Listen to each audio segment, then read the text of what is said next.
What does it mean to become an American?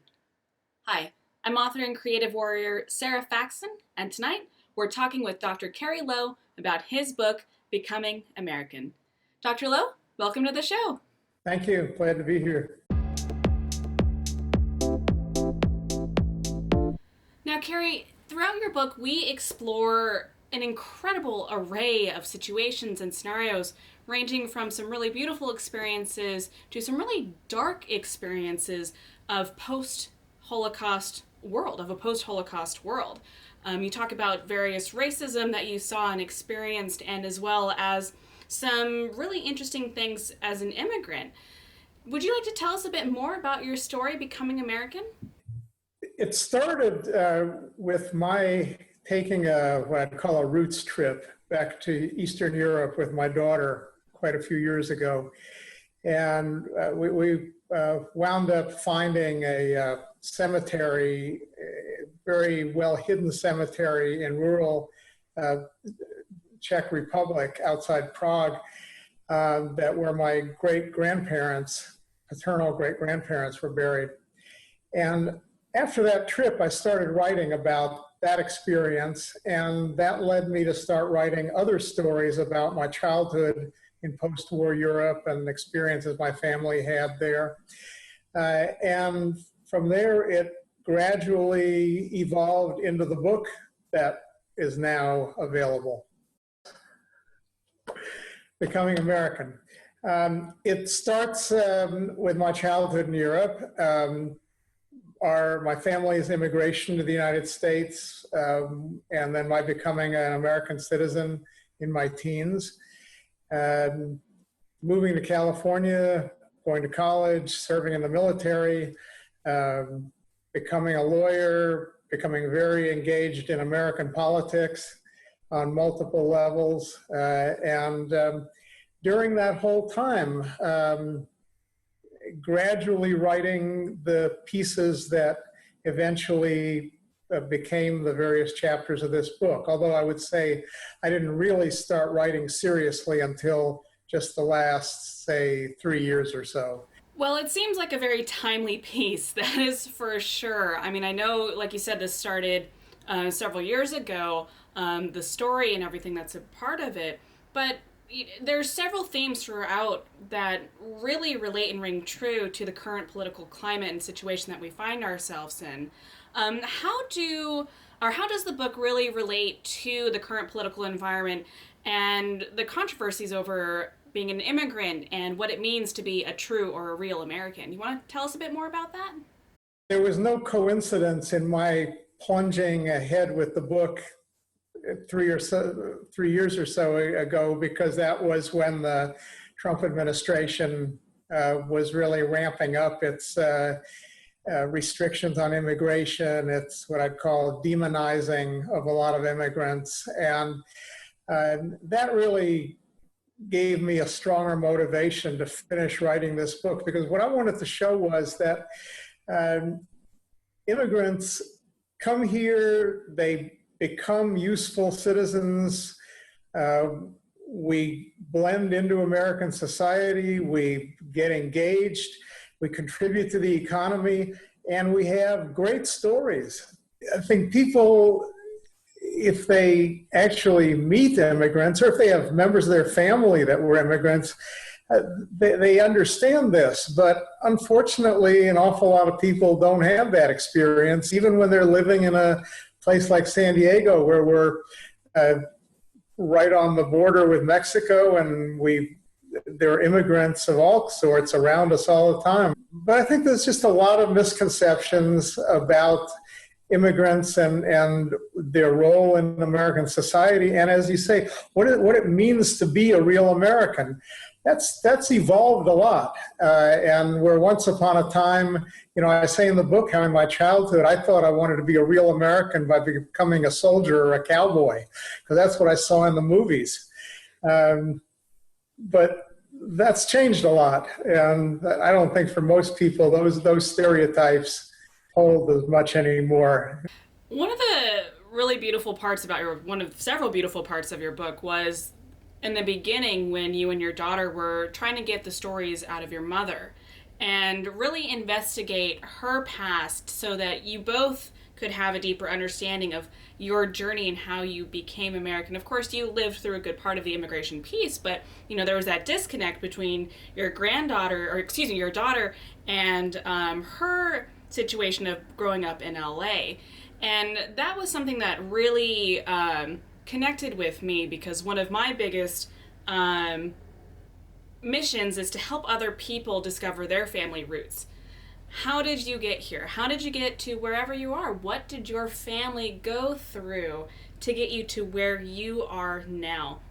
And I think that's an incredible journey that so many people really should look into, because you learn so much about yourself, so much about your family, your history, and have a true appreciation for what they went through.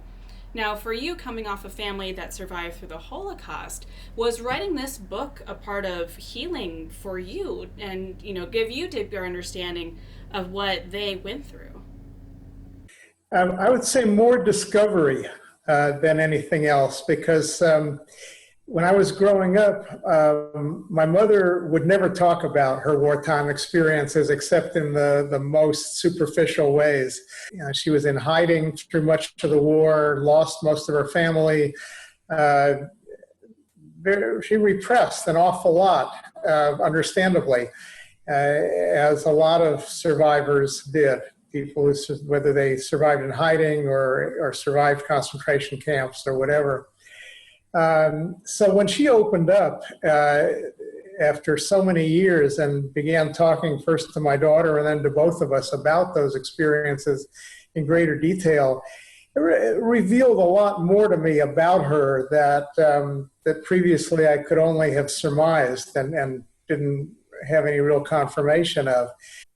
And just about a lot of her attitudes about things. Now, my father, on the other hand, he survived by fleeing and very barely got out of Europe alive. As I described in my book, we had just a really amazing experience where he was actually assisted by someone that turned out to be a high-ranking Nazi official who wasn't motivated to save him personally, but just wanted to finish a chess game that they were engaged in on a train out of Austria.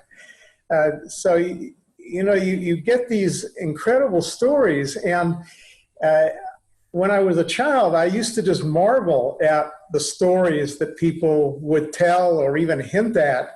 And I mentioned this in the book, that when I commented on that phenomenon to my father once, and he said to me, of course they all have amazing stories, because if they didn't, they wouldn't be alive and here to tell it. Your father had a profound influence on you. I gleaned from the book, and there was one scene that really comes to mind, where you were engaged in picking on another child because that was what everybody else was doing. As it's so easy as a child to fall into the group mentality and just do what everyone else is doing. But that incident had a profound impact on you, and you went and told your father. And he discussed with you about how you made this mistake this time, but now you've learned, and now you know what's right and what's wrong and what to do the next time.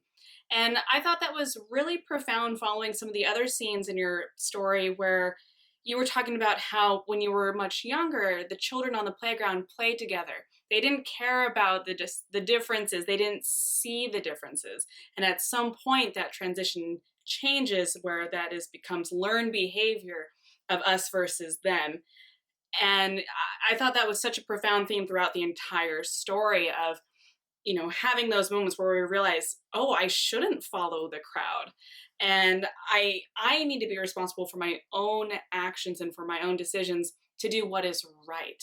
And that was honestly one of the biggest takeaways that I took from this story and your life story. And something that I hope other people will glean if they read your book, Becoming American. That incident where we bullied a girl who was a classmate of ours, and I felt really bad about it afterwards, and had that conversation with him. But what was even more interesting to me later on was how the incidents that kept happening became more and more racial as time passed, and where early on, I never heard or saw any evidence of racism among kids, certainly among adults, but not among kids. And as we got older, it just seemed like I saw more and more instances where uh, my classmates, even my friends, displayed pretty blatant racism. And it always took me aback. When you're a kid, I mean, you can recognize something's wrong, but it's very hard to take on your friends about it. So I have to grow up a lot more before I could start to do that kind of thing. One final note I wanted to talk about with your book was this really great quote of finding or becoming the best of enemies, which I thought was really interesting.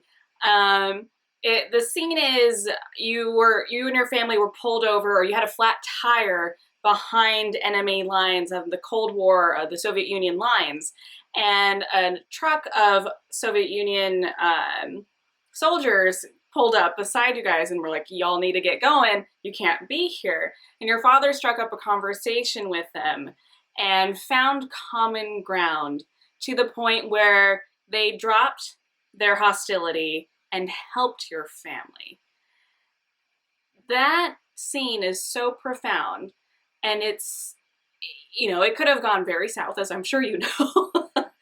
And that theme of finding common ground, I think, is something that we all need to stop and remember. And especially now,